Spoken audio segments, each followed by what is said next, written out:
I can't tell you how many times I've run into people and they ask me, is now a good time to invest in stocks?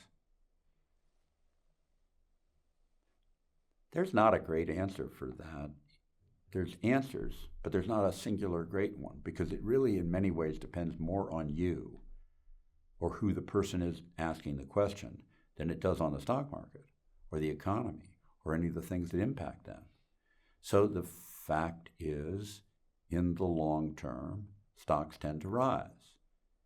And they tend to rise about 2 out of 3 time periods, regardless of what kind of time period you pick, whether it's days, quarters, years, 5-year periods. They tend to rise a lot more than they fall. So therefore, the odds are that it's an okay time to invest. The reality, however, is stocks are inherently volatile, and they can fall for months at a crack. And in a correction like we had in early 2025, which is not all that abnormal a thing to occur, they can occur for any reason or no reason at all based on rumors, innuendo, and fear. A little bit like somebody yelling fire in a crowded movie theater when there is no fire.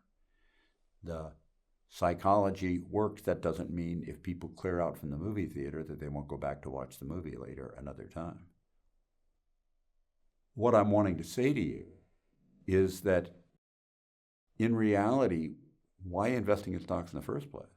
If you're investing in stocks for the long term, you get all of the down periods and all of the up periods. And the long-term history of stocks includes all of its down periods and all of its up periods. If you're trying to do short-term timing, well, you better be pretty darn good at that.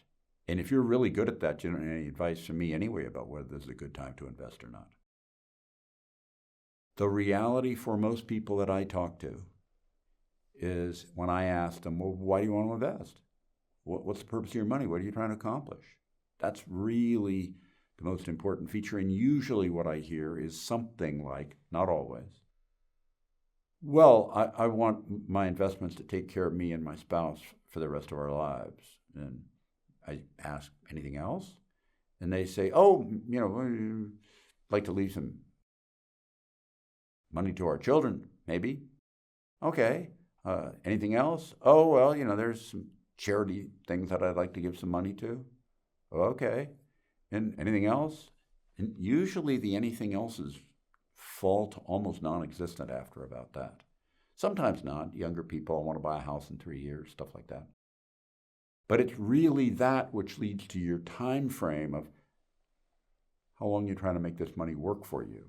And for most people, if the prime goal is to take care of me and my spouse the rest of our lives, that time period is pretty long. And therefore, this month or the next couple of months aren't really very important.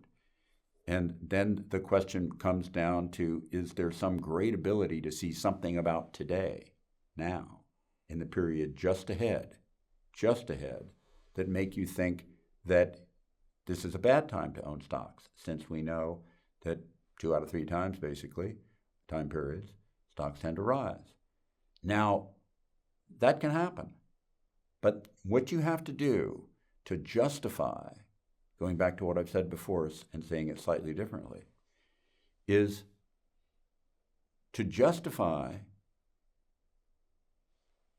saying that now should be a bad time to own stocks, when 2 out of 3 time periods stocks tend to rise, inherently means, since stocks pre-price all widely known information, things we can debate, what everybody talks about, that you have to know something important and negative that others don't talk about and don't debate about, that inherently isn't priced into stocks. And that's not easy to do. That's hard to do.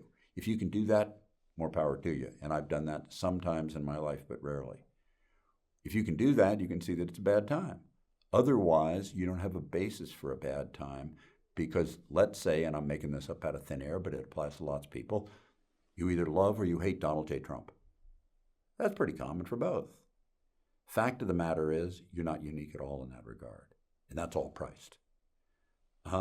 You don't like what's going on with something on the global stage, whether it's Ukraine war, things in the Middle East, trade policies, this, that, or the other.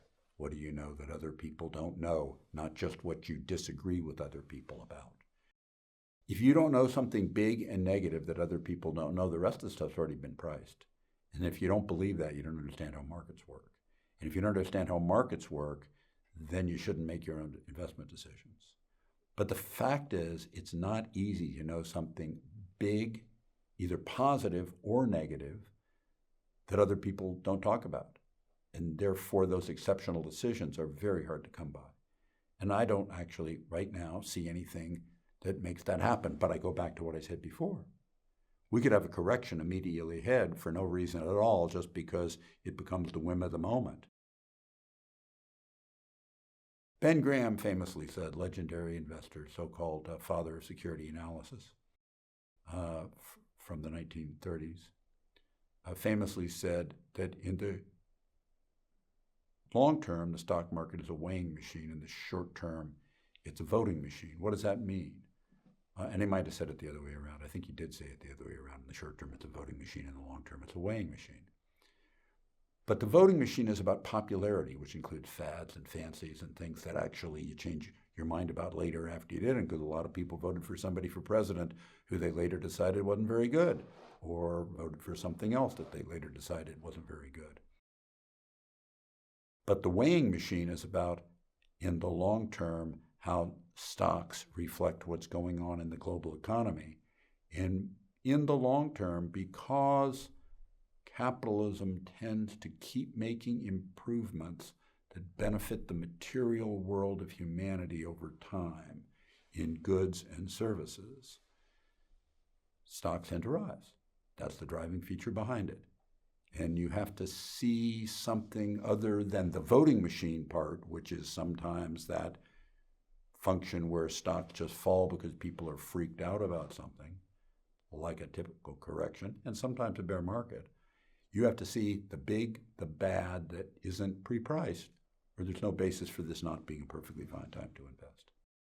That was a longer answer than you probably wanted, but I tend to talk too long anyway. I do appreciate your patience in hearing me out. Thank you so much. Hi, this is Ken Fisher. Subscribe to the Fisher Investment YouTube channel if you like what you've seen. Click the bell to be notified as soon as we publish new videos.